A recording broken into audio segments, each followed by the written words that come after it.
Assalamualaikum warahmatullahi wabarakatuh. Berjumpa dengan Pak Asri Wibowo. Di sini di SMK Darmawan saya mengajar mata pelajaran bahasa Inggris di kelas 10. Sekaligus ini sebagai bahan perkenalan. Selama ini kita bertemu di Google Classroom dengan nama Pak Asri Wibowo. Nah, ini saya Pak Asri Wibowo. Jadi hari ini kita di masa pandemi belajarnya melalui sistem luring atau video yang nanti akan diupload dan kalian bisa melihat di YouTube channel SMK Darmawan.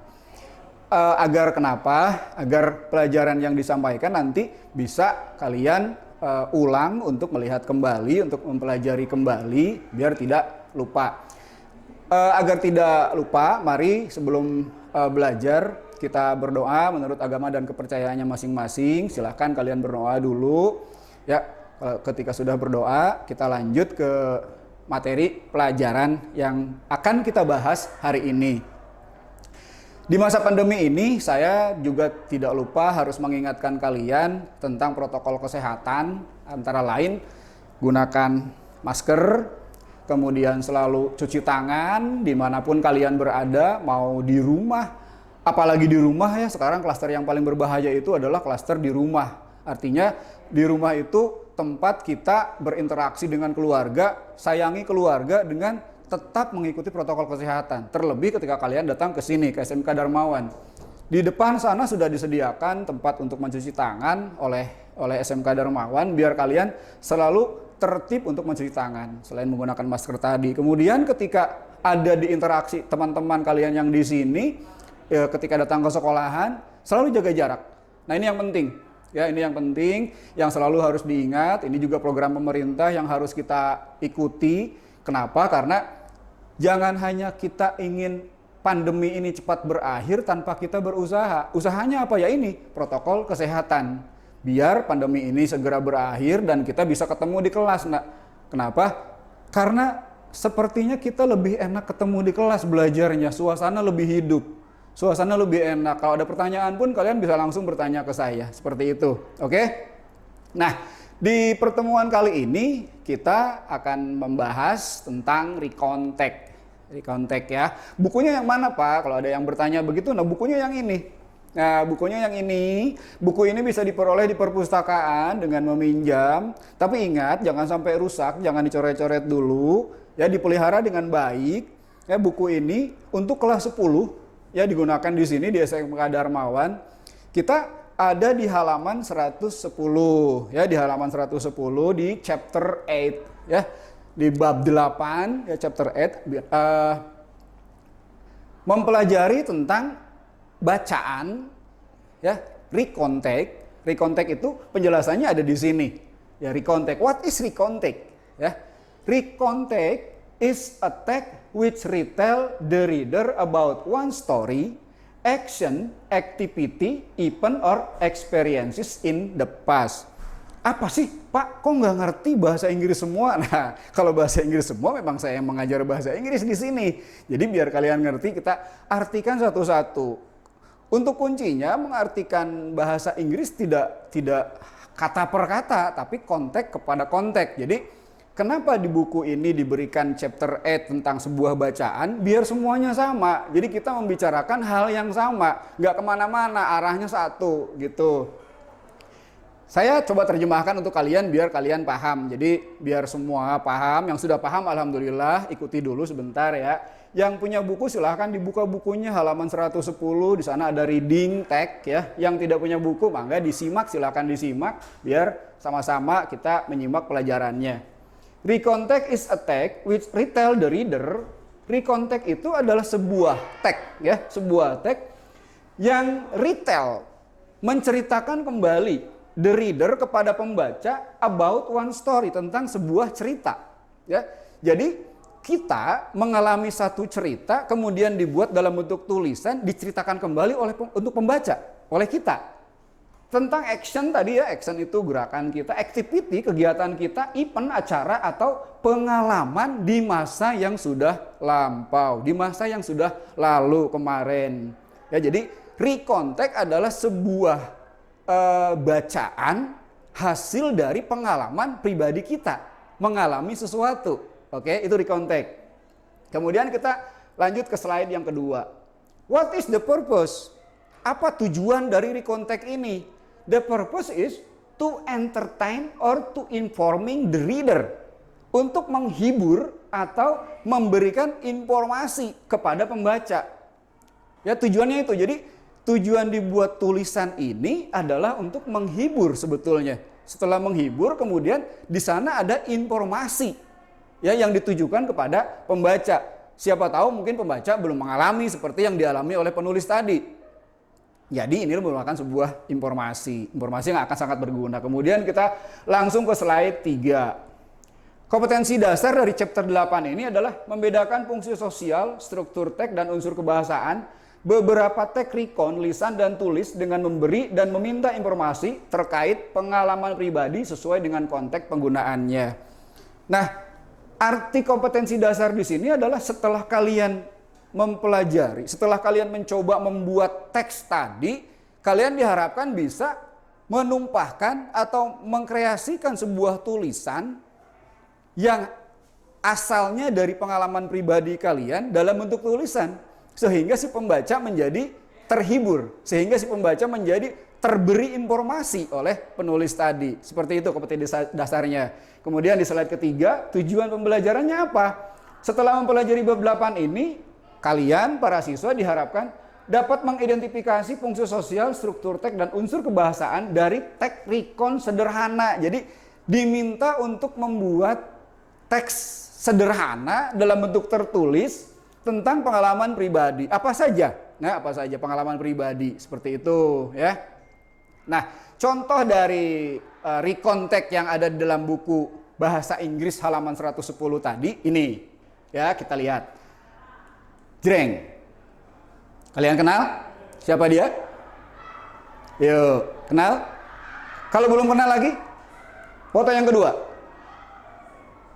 Masih? Kenal? Oke. Kalau clue yang saya berikan mungkin dalam bentuk lagu. Lagunya seperti ini. Dia. Paham? Oke, 100 buat kalian semuanya. Ya, ini namanya siapa? Afgan. Oke, Afgan ya. Afgan ini seorang artis. Afgan ini seorang idola banyak anak-anak remaja yang kemarin. Nah, kita memberikan recontact di sini hubungannya dengan seorang artis. Nah, di bab 8 tadi, di chapter 8 tadi ada sebuah teks yang judulnya ini. Nah, Meeting My Idol. Meeting My Idol adanya di chapter 8 page 110 ya, 110. Bacaannya yang mana Pak? Ya ini yang kuning ya. Jadi saya samakan semuanya, judulnya hijau, bawahnya kuning biar kalian bisa nanti membaca. Ya, buat yang punya buku mangga kita baca bareng-bareng ya. Kemudian kalau yang bukunya belum ada, silahkan dibaca, disimak videonya. Oke, kita coba membaca sekaligus menerjemahkan biar mengerti. Ya, biar mengerti. Jadi kalau dibaca saja tanpa mengerti nanti akhirnya akan terus membaca tanpa kita tahu di mana titik komanya dan artinya apa. Ya, alangkah baiknya nanti setelah dibaca kita terjemahkan sedikit-sedikit. Nah, menerjemahkan bahasa Inggris tidak bisa kata per kata, tapi melihat konteks yang sedang dibicarakan di sini. Nah, kita sedang membicarakan idola. Seorang idola kita. Idola kita misalkan ya ini, ya Afgan. Oke, kita mulai membaca baris pertama. Oke. Afgan has always been my favorite singer. Gimana mengartikannya? Gimana kita mencoba menerjemahkannya? Seperti ini. Afgan has always been my favorite singer. Afgan selalu menjadi penyanyi favorit saya. I had always been thinking of how I would feel when I met him. Saya selalu berpikir of how, bagaimana I would feel, perasaan saya when I met him, ketika saya bertemu dia. Ya, jadi ketika kalian punya seorang idola, kemudian membayangkan gimana perasaan kita bertemu dengan idola kita. Pasti sangat senang kan? Nah, seperti itu ya. Saya membayangkan sebuah perasaan ketika kita bertemu dengan idola kita. Kemudian, then I was suddenly hit by lightning. Hit by lightning. Kemudian saya tiba-tiba hit by lightning. Nah, hit by lightning ini idiom, perumpamaan. Tidak bisa diartikan secara kata per kata. Hit by lightning itu terasa seperti tersambar petir. Ya, tiba-tiba saya merasa seperti tersambar petir when I found out, ketika saya menemukan bahwa Afgan was coming to town, akan datang ke kota, akan datang ke tempat kita. Misalkan Afgan itu mau datang ke Sentul, kaget kan idolanya? For a concert in a local auditorium, untuk sebuah konser di lokal auditorium itu. Auditorium itu seperti gedung pertemuan. Jadi lokal auditorium itu kalau bisa dicontohkan di sini misalkan di SICC atau di gedung pertemuan di Kecamatan Babakan Madang misalkan gitu ya. Jadi Afgan ini mau berkunjung ke sebuah kota tempat di mana penulis ini berada. Nah, seperti itu. Bisa dipahami ya. Dikit-dikit menerjemahkannya, jangan sekaligus nanti repot. Jadi dibaca satu baris sampai titik diartikan. Kemudian slide yang kedua. A day before the concert, sehari sebelum konser itu dimulai, there would be a meet and greet event. Akan diadakan sebuah meet and greet.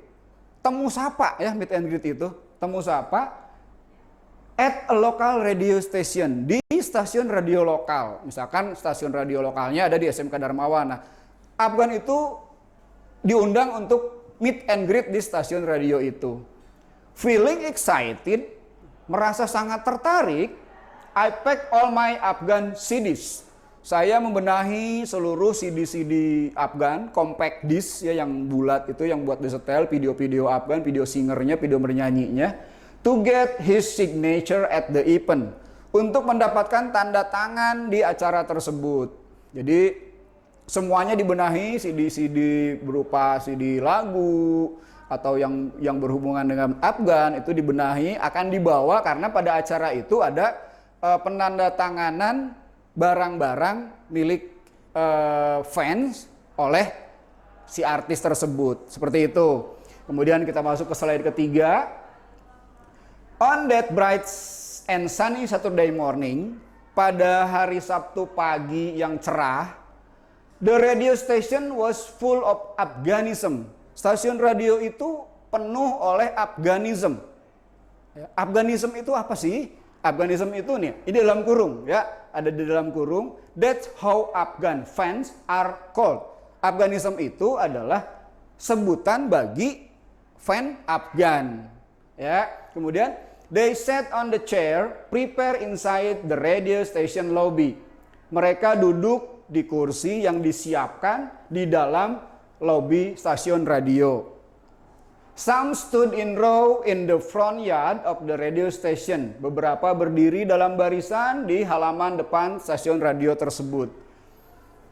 A spot inside a lobby was prepared with a mini stage. Ada satu tempat di dalam sebuah lobby yang disiapkan panggung mini, ya, mini stage, panggung mini for Afghan singing performance, untuk Afgan memperformakan menyanyinya di situ. And a table for Afghan, dan sebuah meja untuk Afgan to sign Afghanism memorabilia, untuk menandatangani memorabilia Afghanism. Memorabilia itu barang-barang tadi ya, souvenir berupa CD, kaos atau apapun itu yang nanti akan ditandatangani oleh Afgan. Seperti itu. Nah, kemudian kita masuk ke slide berikutnya. Finally. Kalau finally biasanya pelajarannya sudah akan berakhir. Karena ada finally. Apa? Finally itu? Finally itu akhirnya. Ya. Akhirnya, after about 40 or 50 minutes, setelah 40 atau 50 menit menunggu, Afgan saw up from inside the radio station. Afgan muncul dari dalam stasiun radio. He smiled and waved to all Afghanism. Dia tersenyum and wave. Wave itu gimana sih? Wave itu begini. Wave itu dadah. Wave. Ke siapa webnya? To all Afghanism, kepada seluruh fan Afgan who had been waiting excitedly, yang sudah menunggu dengan excited. Excited itu tertarik, dengan riang, dengan suka. Saying, si Afgan ini mengatakan, good morning, how are you all? Senang sekali ya kalau idola kita, artis yang kita idolakan itu menyapa kita walaupun tidak dekat. Hello, good morning, how are you all? Senang sekali ya kalau gitu ya. Jadi si Afgan ini menyapa para Afghanism dengan good morning and how are you all. The crowd went crazy. The crowd went crazy itu orang-orang yang berkerumun, Afghanism tadi, fan-fannya itu seperti menggila. Seperti menggila itu artinya mereka sudah tidak terkendali karena saking pengen ketemu dengan Afgannya. Seperti itu. Ya. The sound sounded like a mic. Teriakan-teriakan mereka itu terdengar seperti a mix up, campuran-campuran suara karena banyakan ya. Terdengar seperti fine, thank you. Baik-baik saja gitu. And scream of Afghan's name, dan mereka berteriak, meneriaki nama Afgan. Afgan, Afgan, Afgan gitu. Seperti itu ya. Itu kan biasa kalau fan ketemu dengan artis idolanya, mereka sudah tidak tertahan. Nah, contoh ini dari paragraf 1 sampai paragraf 3, saya sisakan di paragraf ketiga, 4 buat kalian untuk gimana nih kelanjutan ceritanya. Ya, kelanjutan cerita ke ujung ceritanya ini gimana nih? Saya pengen kalian penasaran, kemudian baca kembali itu buku di halaman 110, nanti terjemahannya bisa dikirim ke saya. Jangan takut menerjemahkan. Yang pertama, yang kedua, ketika menerjemahkan tidak satu kata per kata. Kita lihat konteksnya. Kita sedang membicarakan Afgan nih. Jadi, ya udah di Afgan aja dulu. Seperti itu ya. Jadi, untuk paragraf terakhir nanti kalian coba terjemahkan sendiri di rumah, tetap ada di buku di halaman 110 ini. Coba terjemahkan sebagai bahan pembelajaran, tetap belajar, tetap selalu semangat setiap hari belajarnya biar walaupun di masa pandemi kita tetap memiliki satu keinginan untuk menjadi lebih baik lagi. Nah, dari sini saya ingin kalian sudah mulai membaca lagi di rumah kemana arahnya dari si bacaan yang sudah barusan kita bahas ini sampai di sini ya. Jadi saya sisakan sengaja satu paragraf buat kalian biar kalian sendiri yang mengetahui akhir dari cerita yang ada di bacaan di halaman 110 itu. Oke, anak-anak SMK Darmawan yang Bapak cintai kelas 10, saya harap kalian tidak kehilangan semangat di masa pandemi. Mudah-mudahan pandemi ini segera berakhir, kita bisa bertemu kembali di sini di SMK Darmawan yang kita cintai ini. Mudah-mudahan keluarga kalian sehat semua, kita semua selalu diberikan kesehatan oleh Tuhan Yang Maha Esa. Dari saya hari ini cukup sekian pelajarannya. Nanti kita sambung lagi di pertemuan selanjutnya. Semoga kalian tidak bosan ya. Semoga ini akan menjadi awal pembelajaran kita yang baik. Oke, saya rasa cukup. I think it is enough for today and we will see at the next activity of this learning. Thank you. Assalamualaikum warahmatullahi wabarakatuh. Bye bye.